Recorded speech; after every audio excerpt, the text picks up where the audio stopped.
ओम श्री कामाख्या देव्ये नमः। ओम श्री विष्णवे नमः। तो साल 2025 में ऐसी कौन कौन सी राशियां हैं जिनको साढ़े साती और ढैया लगेगी, और कौन कौन सी राशियां ऐसी हैं जिनसे ढैया और साढ़े साती उतरेगी। तो चलिए एक एक करके सभी राशियों का हाल जान लेते हैं, मेष से लेके मीन तक। तो मेष राशि वालों पर अप्रैल के आरंभ से शनि की साढ़े साती शुरू हो रही है।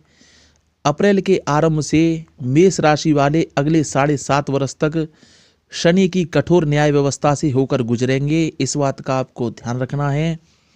और शनि की न्याय व्यवस्था के अंतर्गत किसी भी बात का पक्षपात नहीं किया जाता।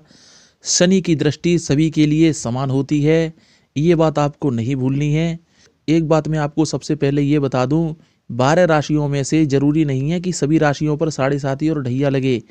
कुछ राशियां ऐसी हैं जिन पर साढ़े साती और ढैया का प्रभाव बिल्कुल भी नहीं है, तो हम उन राशियों का वर्णन नहीं करेंगे, उन्हीं का वर्णन करेंगे जिन पर साढ़े साती और ढैया लगेगी या उतरेगी। अगर आप चाहते हैं कि आपकी साढ़े साती और ढैया के दौरान आपको ज़्यादा कष्ट ना हो, या जिनके साढ़े साती उतरने वाली है, वो लोग हमसे शनि मंत्रों का जाप करवा सकते हैं, हवन भी करवा सकते हैं, या फिर आप जाप और हवन दोनों करवा सकते हैं। जप संख्या जितनी आप कहेंगे उतनी हम कर देंगे। कम से कम 11,000 तो जाप होना ही चाहिए शनिदेव के मंत्रों का।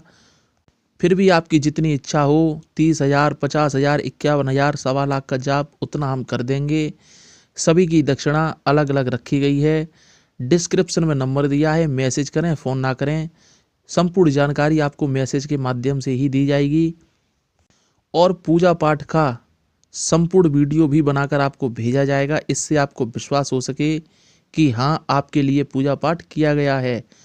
दूसरा, आपको यदि पूजा पाठ करानी हो तो मैसेज के माध्यम से अपना पूरा एड्रेस भेजें, क्योंकि आपके नाम से ही पूजा पाठ का संकल्प बोलेगा, आपके नाम से ही जाप हवन जो कुछ भी आप कराएंगे वो सब कुछ होगा। पूजा पूरी होने के बाद आपके एड्रेस से, आपके नाम से, आपके गोत्र से संकल्प बोलकर पूरी पूजा का पुण्य फल आपको दे दिया जाएगा। आपको आने की जाने की कहीं भी आवश्यकता नहीं है, आप अपने स्थान पर ही रहिए। बस जिस प्रकार की पूजा आप करवाना चाहते हैं उसकी दक्षिणा आपको देनी होगी। आपकी पूजा पाठ करके उसका वीडियो बनाकर आप तक भेज दिया जाएगा और उसका पुण्य फल भी आपको दिया जाएगा। तो मेष के बाद आती है कर्क राशि। कर्क राशि वालों पर मार्च के अंत तक ढैया खत्म हो जाएगी। अब तक कर्क राशि वालों पर ढैया चल रही थी, यानी आज से 2.5 वर्ष पहले कर्क राशि वालों की ढैया शुरू हुई थी, जो अब मार्च के अंत तक खत्म हो जाएगी। अगली राशि आती है सिंह राशि। इनकी ढैया शुरू हो जाएगी मार्च के अंत से सिंह राशि वालों की। कन्या राशि वालों पर भी शनि का प्रभाव देखने को मिलेगा। अभी वृश्चिक राशि की बात करते हैं तो वृश्चिक राशि वालों पर मार्च के अंत तक ढैया समाप्त हो रही है। लेकिन मैं एक बात आपको बता दूं, चाहे ढैया किसी की समाप्त होने वाली हो या साढ़े साती, अंतिम चरण सभी का कठिन होता है। कोई सी भी प्रतियोगिता हो, कोई भी परीक्षा हो, अंतिम पड़ाव सभी का कठिन होता है, इस बात का आप ध्यान रखें। ये सुनकर आप खुश ना हो कि 2-3 महीने में हमारी ढैया या साढ़े साती खत्म हो जाएगी तो हमारी परेशानियां भी दूर होंगी। ढैया और साढ़े साती उतरते उतरते कुछ बड़ा करके जाती है। अगर साढ़े साती या ढैया किसी राशि पर ज़्यादा नुकसान नहीं करती तो ईश्वर का धन्यवाद कीजिए कि पिछले जन्म के आपके पुण्य कर्म, आपके पुण्य फल ऐसे थे जो जिन पुण्यों ने आपको संरक्षित कर लिया।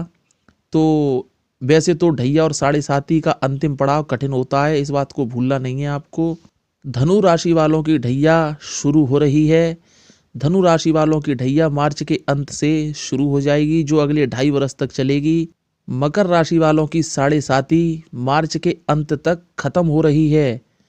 और कुंभ राशि वालों का भी हाल जान लेते हैं। तो इनकी साढ़े साती अभी चलती रहेगी। कुंभ वालों की साढ़े साती का आखिरी चरण शुरू होगा मार्च के बाद, जो अगले 2.5 वर्ष तक चलेगा। यानी कि कुंभ राशि वालों की साढ़े साती के 5 वर्ष व्यतीत हो चुके हैं। अगला चरण मार्च के बाद शुरू होगा। इसके बाद आती है मीन राशि। मीन राशि वालों की साढ़े साती भी चलती रहेगी। मार्च के बाद इनका भी दूसरा चरण शुरू हो रहा है, इस बात का आप ध्यान रखें। यदि आप चाहते हैं शनि की साढ़े साती या ढैया के दौरान शनि देव आप पर थोड़ी सी कृपा दृष्टि बनाएं और अपना प्रभाव कम कर दें, तो इसके लिए आप दीनहीन जनों की, गरीबों की मदद कीजिए, उनको भोजन कराइए, उनको वस्त्र इत्यादि दीजिए। और सबसे विशेष बात, कुष्ठ आश्रम में जाकर उन लोगों को भोजन कराइए, उनको वस्त्र दीजिए, इससे शनिदेव बहुत ही प्रसन्न होते हैं। अपने इष्ट की सेवा करते रहिए, उनको बिल्कुल भी मत छोड़ना, चाहे जैसे आप करें वो आपकी इच्छा है। घर पर किसी ना किसी प्रकार का समय समय पर पूजा पाठ अवश्य कराइए। सत्यनारायण भगवान की कथा है, रुद्राभिषेक है, नवरात्रि में हवन है, लघु रुद्राभिषेक भी होता है, वो बहुत ही कम खर्चे में हो जाता है, आप उसे भी करवा सकते हैं। लघु रुद्राभिषेक यदि आप हमसे करवाना चाहते हैं तो संपर्क कर सकते हैं, मैसेज करें, डिस्क्रिप्शन में नंबर दिया है, फ़ोन ना करें आप। उचित दक्षिणा लेकर आपका रुद्राभिषेक जो लघु रूप से किया जाता है वो हम कर देंगे। साढ़े साती और ढैया से संबंधित किसी भी प्रकार का समाधान आप चाहते हैं तो डिस्क्रिप्शन में नंबर दिया है, मैसेज करें।